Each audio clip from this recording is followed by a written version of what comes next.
신앙생활할 때 기준이 있습니다. 표준이 있습니다. 잣대가 있습니다. 아무리 위대한 종교인이고 거창한 종교 행사를 한다고 해도 기준에 어긋나면 이단 사이비에 불과합니다. 도량형의 표준이 있고 부품에도 KS 마크가 있듯이 신앙생활에도 표준이 있습니다. 그것은 우리가 늘 바라보면서 우리의 자세와 위치를 점검해 볼 수 있는 기준입니다. 방향성이기도 하죠. 그것을 우리 신앙의 지표라고 할 수 있습니다. 이제 그것을 5가지로 정리해서 말씀드리겠습니다. 첫째는 오직 은혜입니다. 솔라 그라티아라고 합니다. 지금까지 지내온 것 주의 크신 은혜입니다. 우리가 지금 살고 있는 것도 주의 크신 은혜입니다. 앞으로도 우리가 바라보고 의지할 것은 오직 주의 은혜뿐입니다. 우리는 하나님의 은혜로 구원받았습니다. 하나님의 은혜로 병이 나았습니다. 하나님의 은혜로 문제가 해결되었습니다. 그러므로 우리는 자랑할 것도 없고 교만할 이유도 없습니다.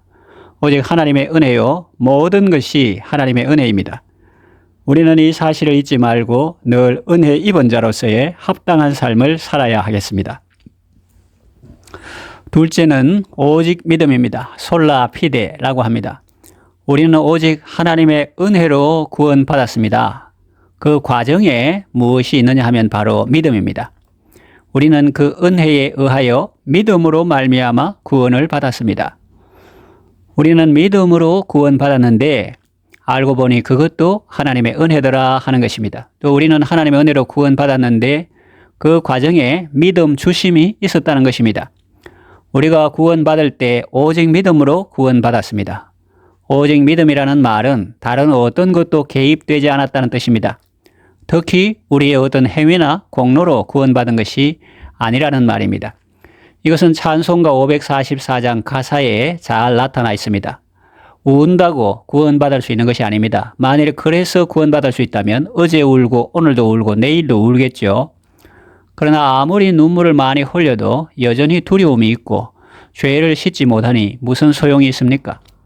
또 힘쓴다고 구원받을 수 있는 것이 아닙니다. 뭐든지 열심히 하고 바르게 한다고 해서 구원받는 것이 아닙니다. 말과 뜻과 행실이 깨끗하고 착해도 거듭나지 않은 사람이 한 것은 하나님 앞에서 다 더러운 옷과 같기 때문입니다. 그러니까 아무리 힘써도 그것 가지고 구원받을 수 있는 것이 아닙니다. 그러면 참으면 되느냐 하면 그렇지도 않습니다. 좋은 길을 가다가 참으면 그래도 무슨 이익이나 보상이 있겠지만 잘못된 길을 가면서 아무리 참는다 한들 무슨 소용이 있겠습니까? 할 수 없는 죄인이 흉한 죄에 빠져서 결국은 죽을 수밖에 없는 것입니다. 그러면 어떻게 하면 됩니까? 믿으면 됩니다. 주 예수를 믿어서 그 은혜를 힘입고 오직 주께 나가면 영원한 삶을 얻게 되는 것입니다. 우리는 주 예수를 믿음으로 구원받고 주 예수를 믿음으로 온 세상을 이기는 것입니다. 셋째로 오직 성경입니다. 솔라 스크립투라입니다.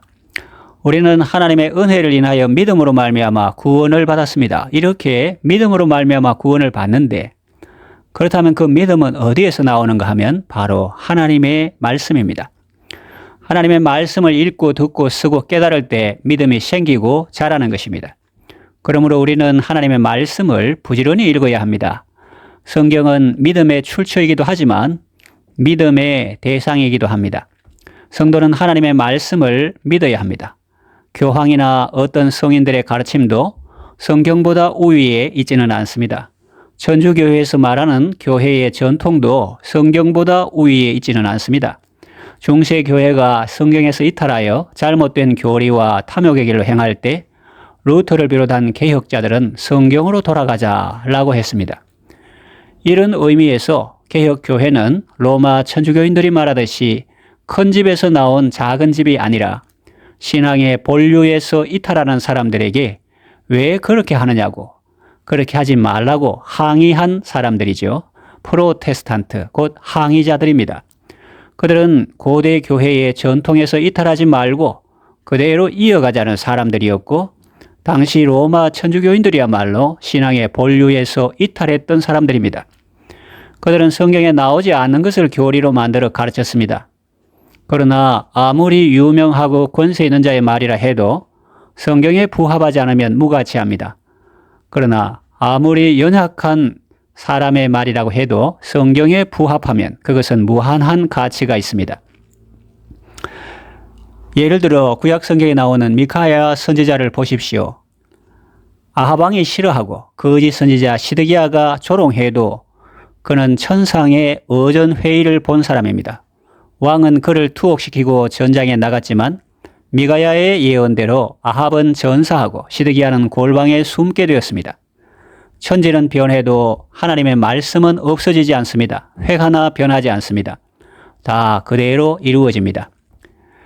넷째로 오직 그리스도입니다. 솔루스 크리스투스입니다. 성경의 핵심은 그리스도입니다. 너희가 성경에서 영생을 얻는 줄 생각하고 성경을 상고하거니와 이 성경이 곧 내게 대하여 증언하는 것이라고 예수님은 말씀했습니다. 구약은 오실 메시아에 대한 말씀이고 신약은 오신 메시아에 대한 말씀이고 또 요한계시록은 다시 오실 메시아에 대한 말씀입니다. 구약의 모든 대제사장은 우리의 영원한 대제사장이신 예수님을 예표하고 구약의 모든 제물은 세상 죄를 지고 가는 하나님의 어린 양이신 예수님을 예표합니다. 우리의 신앙과 신학의 공식은 성령 안에서 예수님을 통하여 아버지께 하나님께 나아가는 것입니다. In the Spirit through the Son to the God입니다. 요한복음 14장 6절에 내가 곧 길이요 진리요 생명이니 나로 말미암지 않고는 아버지께로 올 자가 없느니라고 했습니다. 오직 그리스도입니다. 또 사도행전 4장 12절에도 보면 다른 이로서는 구원을 받을 수 없나니 천하 사람 중에 구원을 받을 만한 다른 이름을 우리에게 주신 일이 없음이라 했습니다. 역시 오직 그리스도입니다. 다섯째, 오직 하나님께 영광입니다. 만물이 주에게서 나오고 주로 말미암고 주에게로 돌아갑니다. 모든 것이 다 하나님으로부터 나오고 하나님으로 말미암아 숨쉬고 움직이며 모든 것이 결국은 다 하나님께로 돌아갑니다. 그러므로 우리가 감사하고 찬송할 대상은 오직 하나님뿐입니다. 감사함으로 그 문에 들어가며 찬송함으로 그 궁정에 들어가서 그에게 감사하며 그 이름을 송축할지어다 했습니다. 그리고 영광이 그에게 세세 무궁토록 있을지어다 아멘 했습니다. 이제 말씀을 정리하며 맺으려고 합니다. 마태복음 7장 21절에 보면 나더러 주여 주여 하는 자마다 다 천국에 들어갈 것이 아니요 다만 하늘에 계신 내 아버지의 뜻대로 행하는 자라야 들어가리라 하는 말씀이 있습니다. 아무리 화려하고 번지르르 해도 표준에서 벗어나면 실격이요 탈락입니다. 운전면허 코스 시험 볼 때도 탈선하면 탈락합니다. 신앙생활도 그렇습니다. 신앙의 지표를 늘 주시하고 그 방향으로 나아가야 합니다.